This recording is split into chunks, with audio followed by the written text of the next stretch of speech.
तो उनके लिप्स और उनके शरीर जो है दरअसल थर थर थर थर कांप रहे थे। और यही पता चल रहा था कि मुसलमानों को वो धमका नहीं रहे हैं, वो गारने की बात नहीं कर रहे हैं, खुद गरने और मरने की बात कर रहे हैं। क्योंकि वो भले ही जिंदा है सिर्फ लाश के रूप में, शरीर के रूप में, लेकिन उनकी आत्मा मर चुकी है। क्योंकि जो जिंदा है वो मुसलमानों तो क्या, हिंदुओं को भी दफनाने की बात नहीं करेगा, वो हिंदुस्तान के किसी भी समुदाय को मारने की बात नहीं करेगा।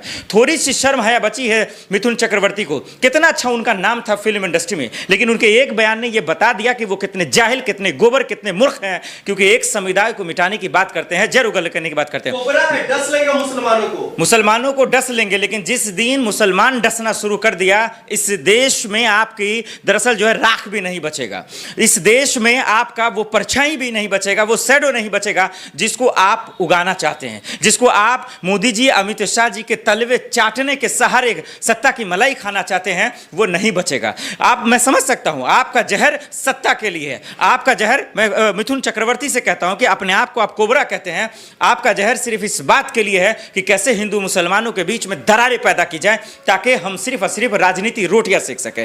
लेकिन देश का हिंदू, देश का मुसलमान इतना न मूर्ख है न बेवकूफ है कि आपकी जाल में फंस जाएगा और आपके जहर में जो दरअसल वो समा जाएगा। वो पता है कि कैसे बचना है। वो सिर्फ बयान इसीलिए दे ही रहे हैं क्योंकि वो कमजोर है, वो इसीलिए बयान दे रहे हैं क्योंकि उनको पता है कि हम महंगाई, बेरोजगारी, मकान, रोटी पे दरअसल हम जीत नहीं सकते हैं, शिक्षा, महंगाई, रोजगार पे जीत नहीं सकते। इसीलिए हिंदू मुसलमान को लड़ाना पड़ेगा और इसीलिए जहर उगलने की कोशिश कर रहे हैं। लेकिन ये जहर जिस दिन आपके मुंह में चला गया, फिर निकलता रहेगा, तड़पते रहेंगे, लेकिन कोई आपके लिए दुआ नहीं करेगा बचने के लिए। क्योंकि शर्म आनी चाहिए कि एक समुदाय के लिए इतना घिनौना जो है दरअसल आप बयान दे रहे हैं। कफन में मिटा देंगे मुसलमानों को, उसी कफन में एक दिन उसी लिबास में आपको लिटाकर कोई डाल देगा कब्र में, तब आपको शर्म हया आएगी। क्योंकि जिस हिंदू मुसलमान के नाम पर आप जो खेल खेलना चाह रहे हैं, जो मैदान तैयार करना चाहते हैं, दरअसल वो कभी भी होगा ही नहीं। योगी जी का आज क्या हाल है, मोदी जी का क्या हाल है, अमित शाह जी का क्या हाल है, यति नरसिम्हानंद का क्या हाल है, उनको कुलदीप सिंह सेंगर, चिमयानंद और तमाम वो जहरीले बोल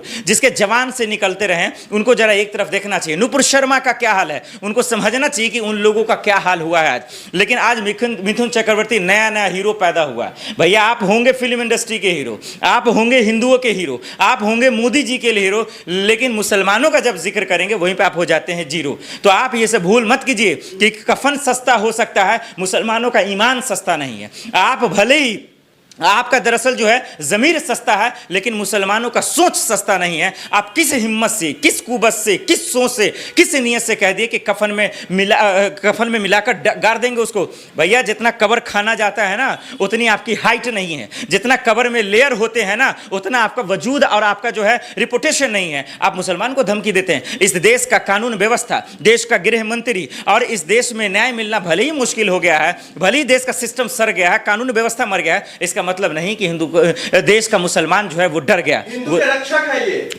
मिथुन चक्रवर्ती अपनी जान बचा ले, 2 कौड़ी का नेता है, 2 कौड़ी का एक्टर है। भगवान जिस दिन सांस खींच लेगा उल्टा सांस, उसी दिन जाके मर जाएगा। और ये दरअसल जो हिंदू के रक्षक बन रहा है, कोई किसी का रक्षक नहीं है। हिंदू खुद का खुद वो रक्षक है, मुसलमान खुद का खुद वो रक्षक है, और सबका रक्षक खुदा है। ये मोदी जी, अमित शाह जी सिर्फ और सिर्फ रक्षक के नाम पर भक्षकगिरी कर रहे हैं, राजनीति रोटियां सेक रहे हैं। दरअसल ये 2 कौड़ी के नेता है, 2 कौड़ी के एक्टर हैं, ये मूर्ख है, ये बेवकूफ़ है, यही वजह से ये राजनीति कर रहे हैं। लेकिन मुझे कभी भी नहीं लगता कि हिंदू मुसलमान आपस में बटेंगे, आपस में लड़ेंगे। मुसलमानों को धमका रहे हैं ताकि महाराष्ट्र और दरअसल झारखंड जीतना है, क्योंकि उनको पता है, उनकी औकात, उनकी हैसियत है ही नहीं कि मूल मुद्दों पे चुनाव लड़ा जाए, मूल मुद्दों पे बात की जाए। क्या उन्होंने नोटबंदी का जिक्र किया? क्या महंगाई का जिक्र किया? क्या बेरोजगारों का जिक्र किया? क्या आज देश में जो हालात हैं, जो लिंचिंग हो रही है, जो नफरत फैल रहा है, क्या उनका जिक्र क्या नहीं करेंगे? उनकी हिम्मत ही नहीं है। डेवलपमेंट की स्किल की बात कर रहे हैं, देश का सबसे बड़ा इकोनॉमी शहर माना जाता है महाराष्ट्र का, उस पर चर्चा एक होगा तो देश विकास करेगा। मुझे एक बात बताओ,